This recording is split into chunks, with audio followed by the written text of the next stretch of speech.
कार्यकर्ता श्री दिलीप जी।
भूर्भुवः स्वः तत्सवितुर्वरेण्यं भर्गो देवस्य धीमहि धियो यो नः प्रचोदयात्।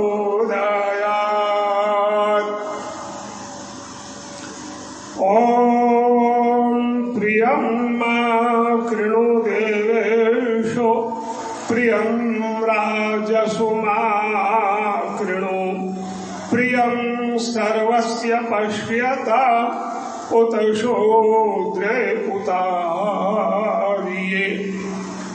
भगवान मेरा जीवन संसार के लिए हो जिंदगी तो लेकिन उपकार के लिए हो। सुंदर स्वभाव अपना दुश्मन का मन रिझाले, वह देखते ही कह दे तुम प्यार के लिए हो। हम में विवेक जागे, हम धर्म को न भूले, चाहे हमारी नैया मझधार के लिए हो। मन बुद्धि और तन से संसार का भला हो, चाहे हमारा यह सर तलवार के लिए हो।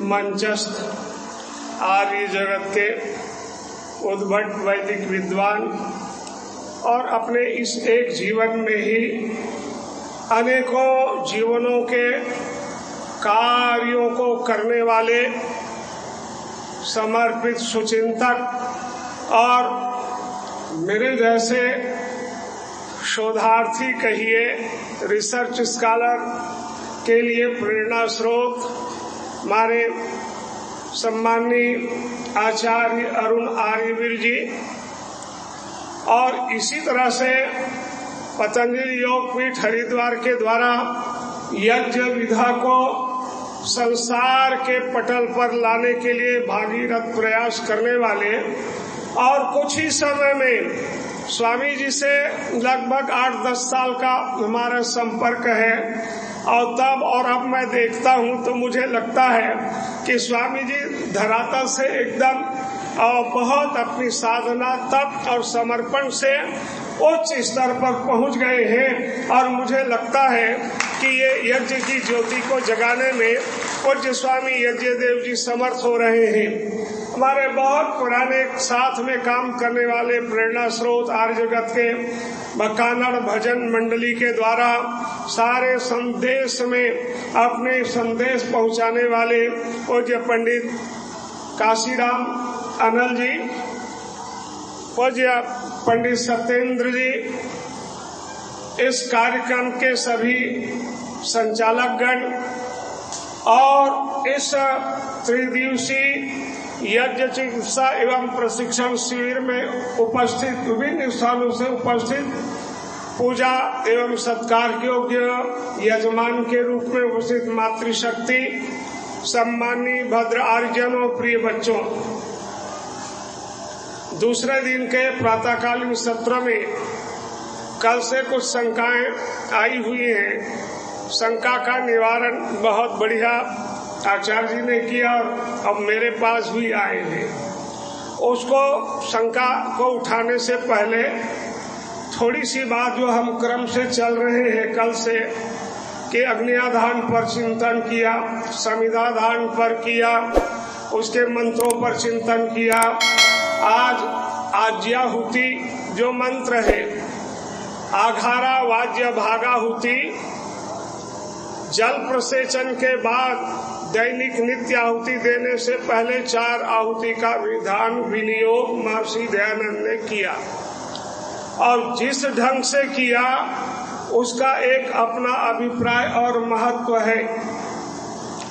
ओम अग्नये स्वाहा, ओम सोमाय स्वाहा, ओम प्रजापतये स्वाहा, ओम इंद्राय स्वाहा, और सब में इदं नमः चारों में लगा हुआ ये हम लोग बोलते हैं। आघारा वाज्य भागाहुति का मतलब ये हुआ आघारौ आज्य भागौ आहुति। आघारौ माने लंबाई में, यजमान अपनी ओर से पूर्व दिशा को लंबाई में आज पिघले हुए घी को डाले और 2 मंत्र में अग्नय और सोमाय है, बाद में 2 है प्रजापति इंद्राय। इसको करें किस दिशा में डाले उसका सारा विधान है। उत्तर दिशा में अग्नय स्वाहा, दक्षिण में सोमाय स्वाहा और बीच में प्रजापति इंद्राय स्वाहा। ये जो क्रम रखा हुआ है ये क्रम बहुत सटीक उपयोगी लगता है। यद्यपि कर्मकांड के अन्य क्षेत्रों में काम करने वाले और संगठन भी हैं, उन लोगों ने क्रम दूसरे ढंग से किया है। उनके यहाँ आज्याहुति होती है तो पहले प्रजापतये स्वाहा, इंद्राय स्वाहा, अग्नय स्वाहा, सोमाय स्वाहा, ये क्रम बदल गया। वो 2 पहले आ गए और ये 2 बाद में चले गए। उनका अपना चिंतन क्या है, क्या तर्क है, वो अलग है, उसमें चर्चा नहीं करेंगे।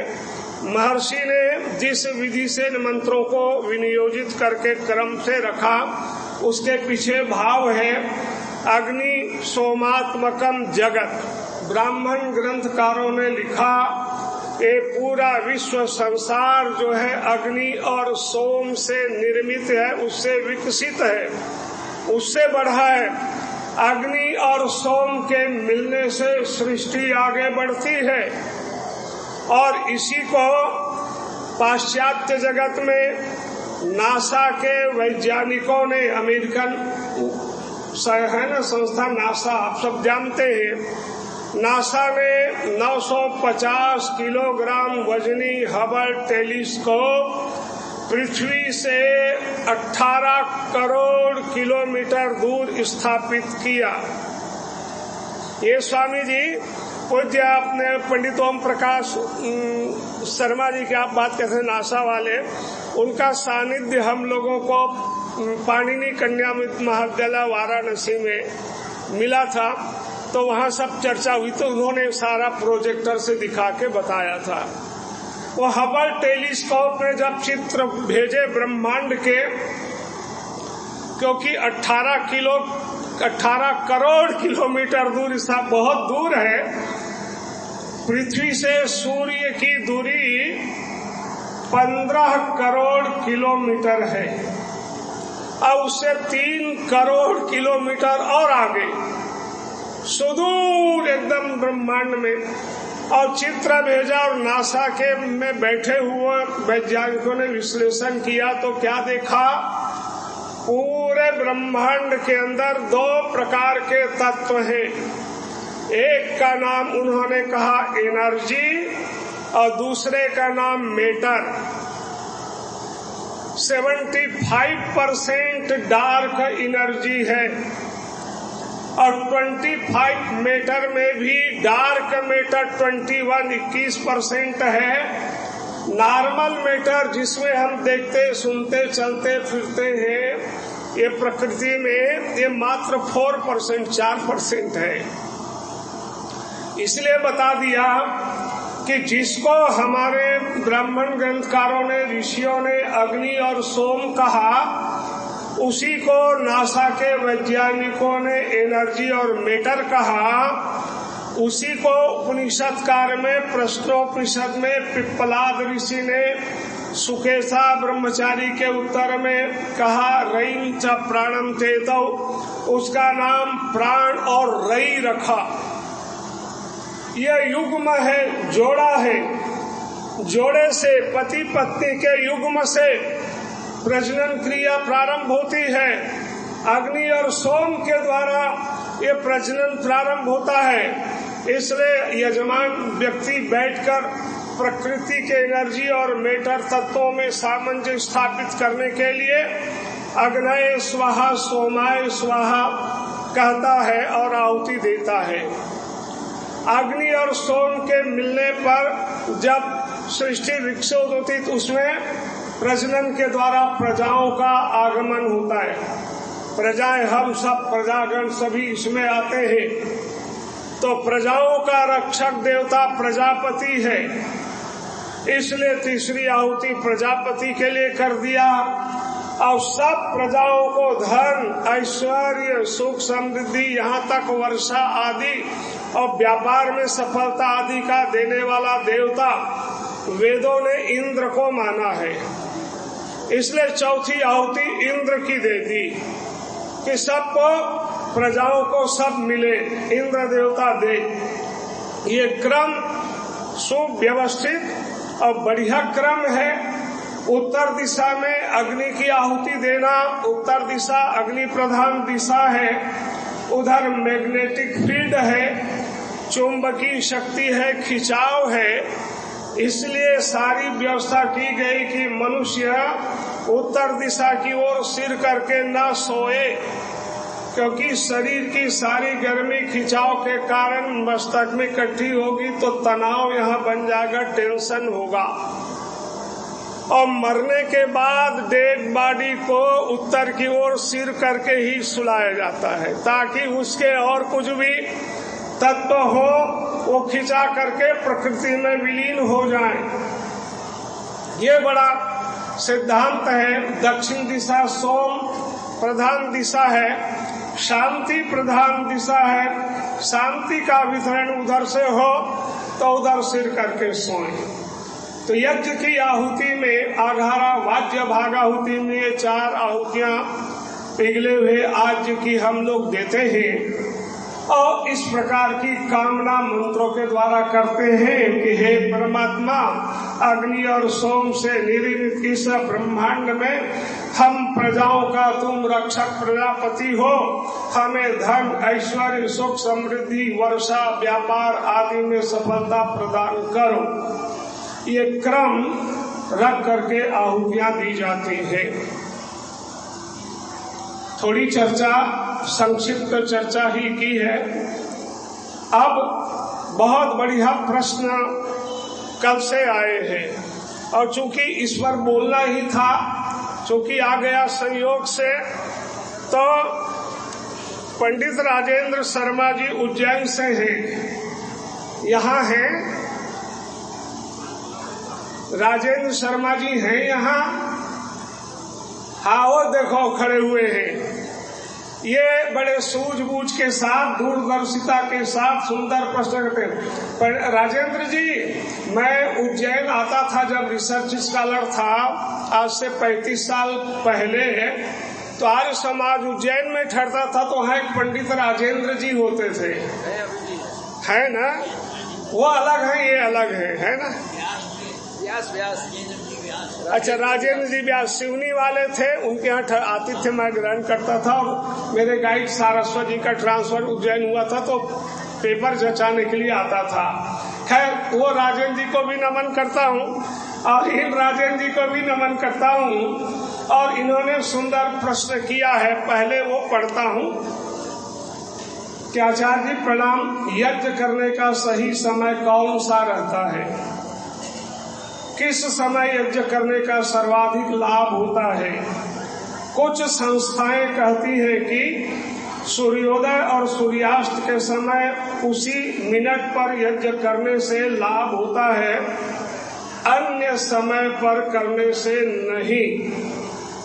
ये बढ़िया सुंदर भाव इसमें रखा हुआ है।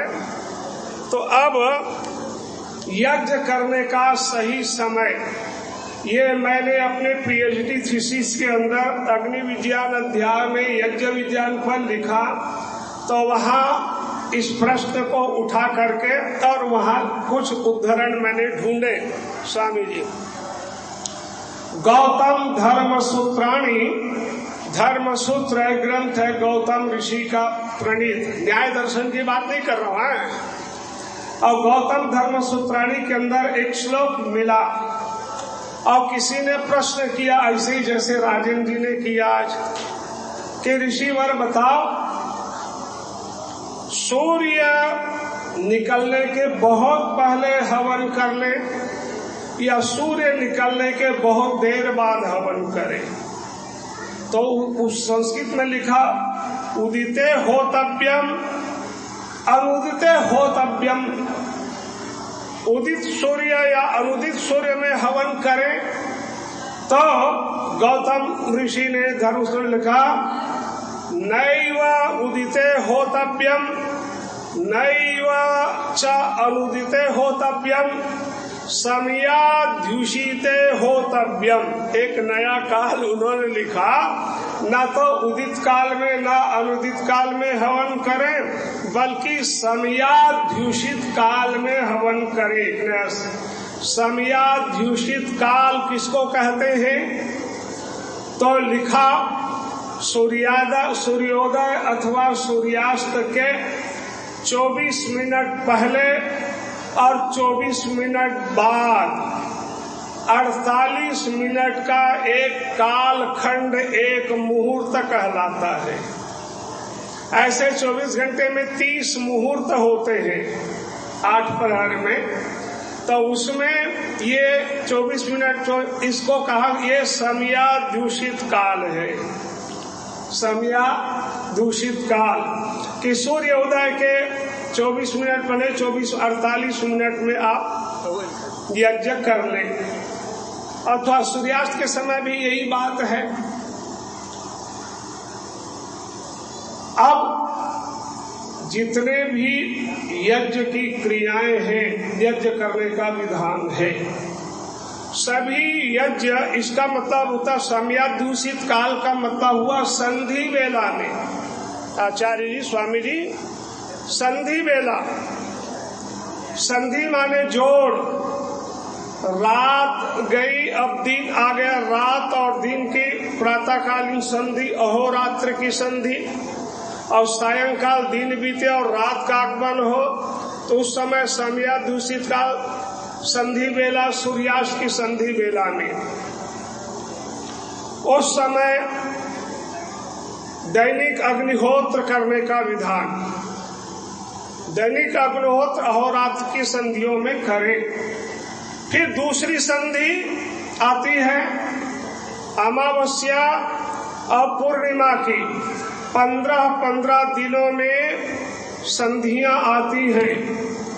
कृष्ण पक्ष और शुक्ल पक्ष की संधि, उन संधियों में अमावस्या में यज्ञ करना चाहिए, उसका नाम है दर्शयाग या दर्शेष्टि, और पूर्णिमा में करें तो पौर्णमासी यज्ञ।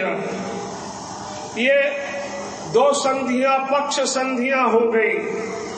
अब इसके बाद आता है मास संधि, महीनों की संधियां।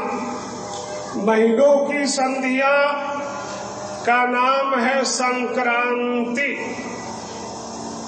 उत्तर भारत में हर माह संक्रांति मनाते हैं, जानते हैं लोग, प्रचलन में है, परंपरा में है, और इधर नहीं है।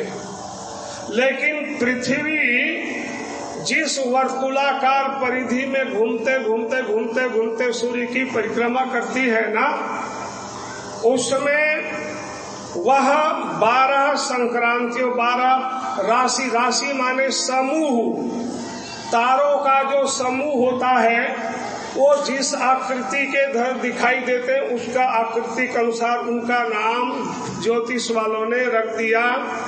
भेड़ की तरह दिखा तो मेष राशि, बैल की तरह तो वृषभ राशि, 2 आदमी मानो खड़े हो ऐसा दिखा तो मिथुन राशि, बिच्छू की तरह आकृति उभरी तो वृश्चिक राशि, ऐसी राशियां बनी। और पृथ्वी जब वर्तुलाकार पर घूमती है तो उसके आसपास ही आकृतियां, राशियों का समूह आसपास से होकर के गुजरती है, तो उसका नाम होता है मेष संक्रांति, वृष संक्रांति, मिथुन संक्रांति, कर्क संक्रांति, मकर संक्रांति आदि। तो हर महीने की इस संक्रांतियों में यज्ञ करने का विधान है, संक्रांति यज्ञ। फिर उत्तरायण और दक्षिणायन 2 काल वर्ष में आते हैं। अभी उत्तरायण काल चल रहा है और आषाढ़ में फिर दक्षिणायन प्रारंभ हो गया। कर्क राशि से पृथ्वी संक्रांत करेगी तो समय दक्षिणायन प्रारंभ हो जाएगा, जो 14 जनवरी तक चल के वहां पर मकर संक्रांति में आएगी। ये प्राकृतिक घटनाओं के अनुसार और संधि बेला में यज्ञ करने का अनुपम उदाहरण हमारे जितने कल्प सूत्र हैं, यज्ञी व्यवस्था बनाने वाले ब्राह्मण से उसमें सारा आया हुआ है। तो ये अयन संधि इसको कहते हैं, अयन संधि।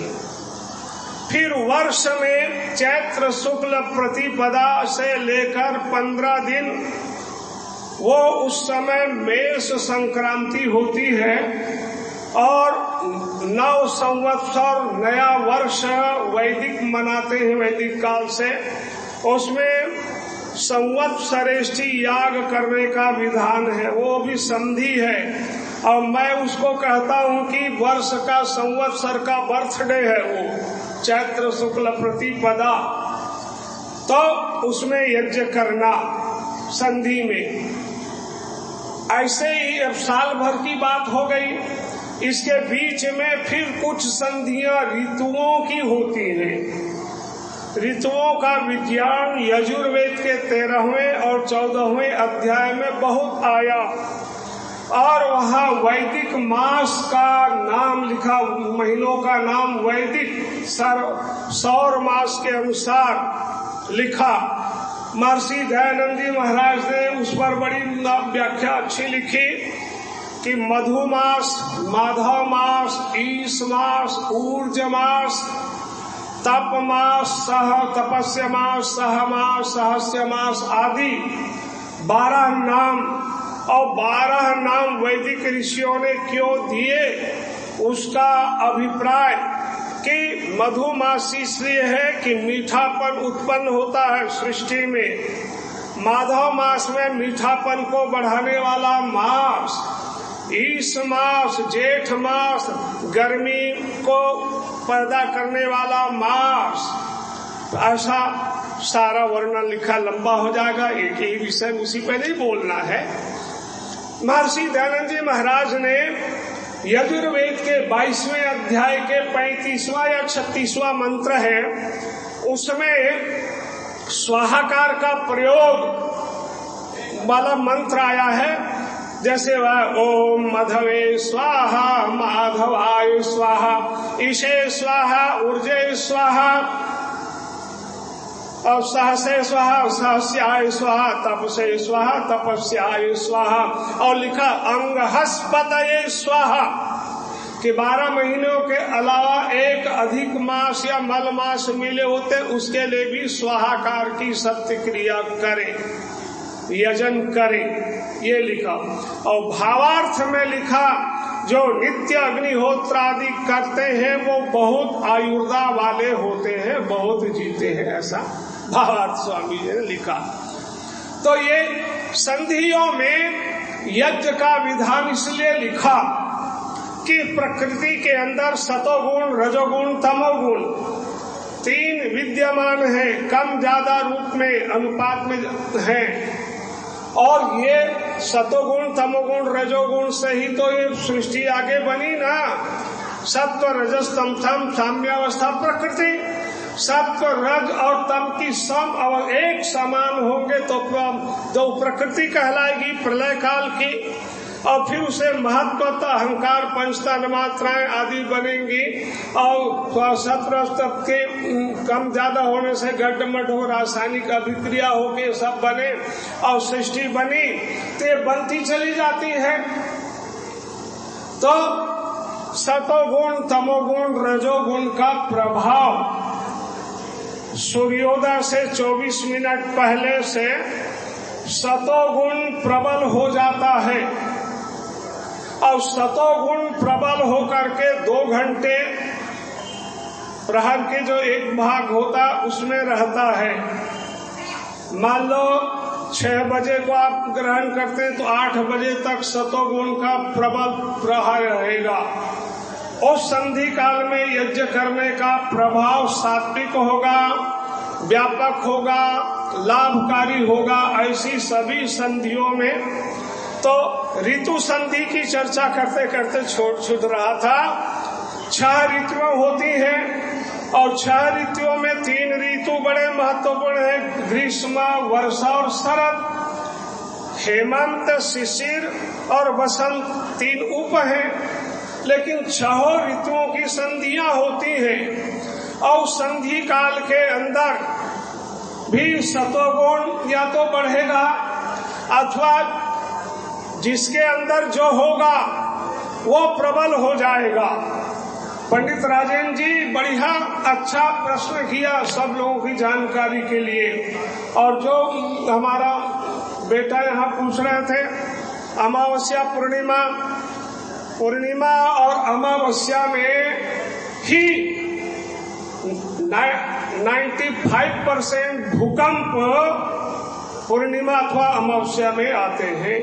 पूरा इतिहास देख लो, एक पत्रिका में आया था, पढ़ा था मैं। और हम लोग जब विद्यार्थी अवस्था में आचार्य जी के साथ पागल खाने घूमने गए और वहाँ जब चर्चा होने लगी तो वहाँ के डायरेक्टर ने बताया, डॉक्टर ने, पूर्णिमा और अमावस्या में इन पागलों को हमको चतुर्दशी में जकड़ के रखना पड़ता है, बंद करके रखना पड़ता है। क्यों पूर्णिमा अथवा अमावस्या में इनके अंदर पागल के कीटाणु उबलने लगते हैं और बड़ा उत्पात मचाते, तो रोकना पड़ता है। तो ज्वार और भाटा चंद्रमा के प्रभाव से धरती के अंदर ज्वार और भाटा आते हैं। वो हमें कहाँ दिखता है? समुद्र में दिखता है। जल उठा खो, ज्वार आ गया, फिर गिरा, भाटा हो गया, तो जल का में तो दिखता है, लेकिन धरातल में भी ज्वार और भाटे होते रहते हैं। जिसके अंदर जो कुछ होगा वो या तो अत्यधिक बढ़ जाएगा, ज्वार हो जाएगा, और नहीं तो भाटा हो जाएगा, एकदम घट जाएगा। तो ये प्रक्रिया चलती रहती है। उसको नियंत्रित करने के लिए, रक्षा कवच बनाने के लिए यज्ञ की विधा को पूरा विद्वानों ने लिखा। और गोपद ब्राह्मण के अंदर इस पर चर्चा हुई कि हर ऋतुओं के संधि काल में साल भर में 3 बड़े यज्ञ होने चाहिए। उसका नाम रखा चातुर्मास्य होम। 4-4 महीने के अंतराल में साल में 3 बार जो विशाल सामूहिक यज्ञ हो, उसका नाम चातुर्मास्य होम है। आषाढ़ की पूर्णिमा अथवा अमावस्या में वरुण प्रघास रूपी चातुर्मास होम करने का विधान लिखा। और वरुण प्रघास और कुछ नहीं, वर्षा, अच्छी वर्षा के लिए, सुखद वर्षा के लिए, वरुण देवता को अपने अनुकूल करने के लिए जो यज्ञ किया जाए, वर्षा यज्ञ, वो वरुण प्रघास यज्ञ है। क्योंकि चारों वेदों में 481 देवताओं में एक वरुण देवता को ही असुर पिता कहा।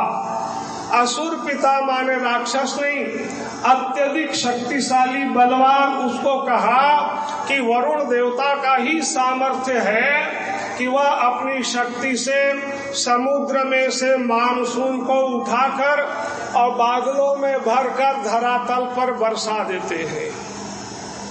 तो वरुण प्रघास यज्ञ चातुर्मास्य होम करने का विधान आषाढ़ में करें। फिर उसके बाद 4 महीने के बाद कार्तिक अमावस्या या कार्तिक पूर्णिमा में शाकमेध पर्व नामक यज्ञ करना, उसका नाम है नवान्नेष्टि। शरद ऋतु में जो फसल आया, उस फसल की फलियों को मिलाकर हवन में जलाना और अनागत रोगों के प्रतिकार के लिए हेयम दुखम अनागतम, अनागत दुख आ सकते हैं तो पहले से एंटीडोज प्रकृति में लगा दो। ये ऋषियों की परंपरा थी। फिर उसके 4 महीने के बाद फाल्गुन की पूर्णिमा में, जिसमें होली हम मनाते, उसमें वैश्वदेव पर्व याग करने का विधान है। उसमें बसंत ऋतु की जो फसल आते हैं, चना, गेहूं, मटर, जौ आदि, उसको आग में भूनना, आग में आहुति देना, क्योंकि भारतीय कृषि प्रधान देश के अंदर कृषि उत्पाद को अपने उपभोग में लेने से पहले अग्नि के द्वारा विष्णु देवता को देने की विधा है। सनातन में देखो ना जी, विष्णु जी किस में रहते सोते हैं जी? शेष पर रहते। शेष का मतलब क्या हुआ? अपने भोग में से बचाकर उस शेष को यज्ञ रूपी विष्णु को धो के खिला के खाओ तो विष्णु की पालना शक्ति प्रकृति में बढ़ेगी। तो वैश्वदेव प्रक्रिया, तो ये सारे संधियों में यज्ञ करने का विधान है, क्योंकि सतोगुण की अधिकता के कारण। और जैसे जैसे समय बीतता चला जाता है, सतोगुण दबता है और रजोगुण बढ़ने लगता है। ठीक दोपहर से पहले माने 8 से 10 बजे, 10:30 बजे तक रजोगुण हो जाएगा, चंचलता, तीव्रता ये आदि देगा। और उसके फिर 2 घंटे बाद दोपहर 12 बजे तक तमोगुण प्रबल हो जाएगा और फिर वो घटेगा। दोपहर के बाद तमोगुण घटेगा, मध्याह्न में रजोगुण और फिर संध्या काल में फिर सतोगुण। ये दिन में चला, ऐसी रात में, ये ब्रह्मांड में, प्रकृति में निरंतर ये सारे चक्र चलते रहते हैं। प्रकृति का अपना सुंदर स्वभाव है। प्रकृति में एक चीज दूसरे चीज के लिए निरंतर जुड़े हुए देते हैं। ये प्रभाव चलता है। तो अन्नों को आग में जलाना, जैसे हम लोगों ने कल कहा था ना कि रोगनाशक, सुगंधित और पुष्टिकारक और मिष्ट गुण। तो पुष्टिकारक में स्वामी जी ने अन्न आदि लिखा। अन्न में चना, गेहूं, मटर, जौ, तिल आदि अन्न है।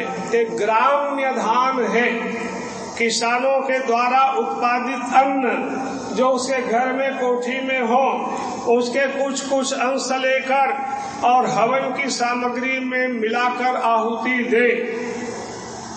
व्याख्यान का समय लगभग 9:15 पूरा हो रहा है और आज कुछ चर्चा नहीं हुई। तिल की चर्चा कर देता हूँ। तिल में काला तिल और सफेद तिल 2 प्रकार के होते हैं और काला तिल जो होता है वो गुणकारी है। काला तिल में सबसे पहली चीज, बहुत उपयोगी चीज विद्यमान है, उसका नाम है लेसीथिन। लेसीथिन का मतलब है बुद्धिवर्धक तत्व। बुद्धि को सात्विक और बुद्धि को प्रवर्धित बढ़ाने वाला तत्व लेसीथिन है। इसके अलावा उसमें इलेएडिक एसिड और ऑलिक एसिड आदि भी है, पामेटिक भी है। इसलिए लिखा तिलाह पाप नाशनः। तिल पापों को विनष्ट करता है, माने दोषों को खत्म करता है। चाहे वायु में विकार हो, चाहे बॉडी में विकार हो, गर्भावस्था में 4थे से 6वें महीने में गर्भिणी स्त्री के अंदर गर्भगत बालक के मनोमय और बुद्धिमय शरीर का निर्माण होता रहता है। उस समय उसका मन और बुद्धि जब बन रहा है तो सीमंतोन्नयन संस्कार में मूंग और तिल की खिचड़ी बिना नमक के खिलाने की विधि है। इसका मतलब ऋषियों ने कितना सुंदर संयोजन किया कि तिल, मूंग और चावल की समान मात्रा में बिना नमक की खिचड़ी से हवन करें और बच जाए उसको खाएं तो बॉडी के अंदर लेसिथिन जाए तो गर्भ में पल रहे बालक का बौद्धिक विकास, मानसिक विकास समुचित अच्छी प्रकार से हो, ये लाभ है। इसलिए तिल को आग में जलाना और खाना, इसे लिखाना तिलोदकी, तिल दाता, तिल भूख, तिल होमी, तिल दाता और एक और तिल सडेते तिला पाप नाशनहा, कि तिल के तेल में नहाना, तिल का खाना, तिल तेल का मालिश करना और तिल का दान करना, तिल को जलाना, ये सभी तिल का प्रयोग पाप नाशक माने गए। और सामग्री के अंदर, जड़ी बूटी के अंदर, अन्नों में अधिक मात्रा में तिल को डालने का विधान है। याज्ञिक संहिता के अंदर लिखा तिलार्धम तंडुला देया तंडुलार्धम यवास तथा यवार्धम शर्करा प्रोक्ता सर्वार्धम घृतम विदुः। ये व्यवस्था दी याज्ञिक कर्मकांडी विद्वानों ने कि जितना तिल आप डालें सामग्री में हवन में, उससे आधा चावल डालें और चावल का आधा जौ डालें और जौ का आधा शक्कर डालें और सबका जितना वजन होगा उसका आधा घी मिलाएं। 100 ग्राम तिल तो 50 ग्राम चावल, 25 ग्राम जौ, 12 ग्राम शक्कर और 100 ग्राम घी, 200 ग्राम हो जाएंगे तो 100 ग्राम घी। ये अनुपात है, प्रिपरेशन है, ये डालना चाहिए। सत्यव्रत कथाओं में पंडित लोग आते हैं तो इतना नहीं मालूम रहता, तो जौ ही जौ भर देते हैं, चावल ही चावल भर देते हैं तसला में और उसको डालते तो धुआं धुआं धुआं, क्योंकि जौ जलता है तो थोड़ा सा मांस जल रहा है ऐसा कुछ दुर्गंध सा आता है तो वातावरण बिगड़ सा जाता है। और तिल अधिक हो तो जौ से तीसरे भाग में हो तो संतुलन बना रहेगा। इसलिए क्या होने से क्या लाभ क्या हानि, उसका सारे श्लोक लिखे, उसकी चर्चा नहीं करूंगा। तो अन्नों में अभी बहुत सारे अन्न ऐसे हैं जो रोग निवारण में, जैसे चना है, चना के अंदर उसका जो पाउडर होता है, बेसन होता है, उसमें सिंक करने की शक्ति होती। किसी को चेचक है तो चने को भिगाकर उसकी हथेली 15-20 मिनट चने को भीगे चने पे रख दो तो चने थोड़ी देर में काले पड़ जाएंगे, माने चेचक के कीटाणु को खींच लेगा, सिंक कर लेगा। कैंसर के जो पॉइंट होते हैं किसी जगह में, उस पॉइंट में काबुली चना का बेसन और गोबर का रस मिला के रोटी जैसा बना उसमें लगा दे तो कैंसर के कीटाणु को सिंक करके अपने में खींच लेगा। कैंसर कीटाणु बॉडी से बाहर निकलेंगे तो रोग ठीक जल्दी सा मरीज ठीक हो जाएगा। ऐसी सारी औषधियां हैं। चूंकि समय मुझे अनुमति, मैं स्वामी जी का समय कुछ ले लिया 5-6 मिनट अधिक, तो थोड़ी चर्चा की शेष बातें और भी अभी शाम को भी कल भी है तो बाकी छूटे हुए को। तो शंका समाधान में ये आचार्य राजेंद्र जी का एक शंका का हुआ, यज्ञ में समिधा या लकड़ी या कंडे कौन जला, ये भी शंका है। तो सायंकाल इस पर चर्चा करेंगे, अभी समय नहीं है। बहुत बहुत धन्यवाद।